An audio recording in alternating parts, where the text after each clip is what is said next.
Arafat மைதானம் சாட்சியாய் அருள் நபி குரல் ஒலித்ததாய் உலகம் முழுதும் கேட்கட்டுமே, இறுதி குத்பா நினைவிருக்கட்டுமே.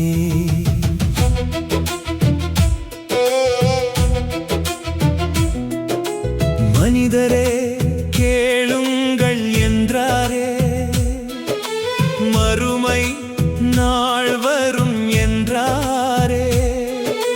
நேசம் விதைத்து வாழுங்கள், நேர்வழியில் நடந்திடுங்கள்.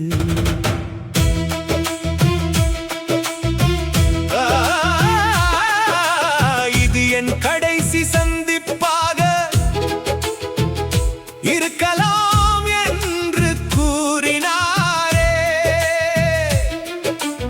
1000 இதயம் கலங்கிடவே அன்பு நபி அறிவுறுத்தினாரே. உங்கள் உயிரும் செல்வமும் புனிதமானது என்றாரே. ஒருவருக்கொருவர் தீங்கு செய்ய ஒருபோதும் கூடாதென்றாரே. அநியாயங்கள் அனைத்தையும் அழித்திடுங்கள் என்றாரே. மனிதநேயம் காக்கவே மகத்துவம் சொல்லி சென்றாரே.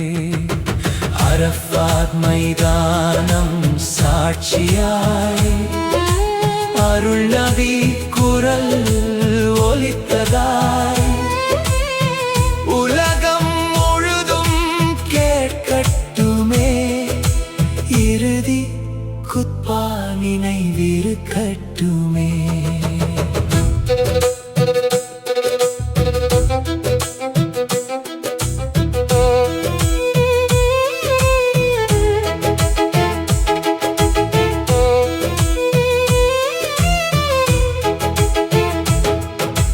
பெண்களின் உரிமை காத்திடுங்கள், அவர்களை மதித்து வாழ்ந்திடுங்கள்.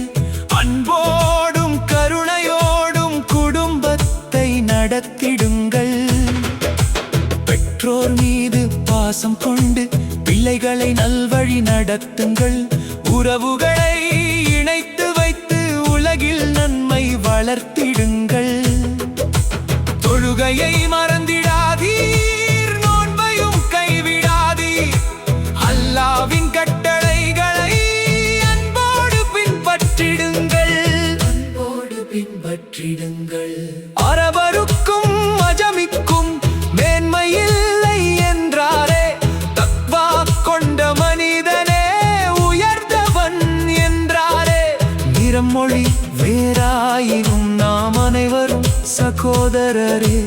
அன்பும் நீதியும் நிலைத்திடவே அறிவுரை கூறி சென்றாரே.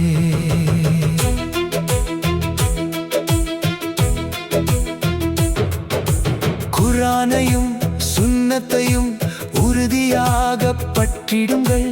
அவற்றை விட்டு பிரியாதீர், வழித்தவறி போகாதீர். ஷைத்தானின் வஞ்சகத்தை எச்சரிக்கையாய் கவனியுங்கள். சிறு பாவம் என்றாலும் கூட அலட்சியம் செய்யாதீர்கள். உலக வாழ்க்கை நிலையில்லை, மவுத்து நிச்சயம் வருமன்றோ. நற்செயல்களை சேகரித்து நாளை மறுமை வெல்லுங்கள். அரஃபாத் மைதானம் சாட்சியாய் அருள் நபி குரல் ஒலித்ததாய் உலகம் முழுதும் கேட்கட்டுமே, இறுதி குத்பா நினைவிருக்கட்டுமே.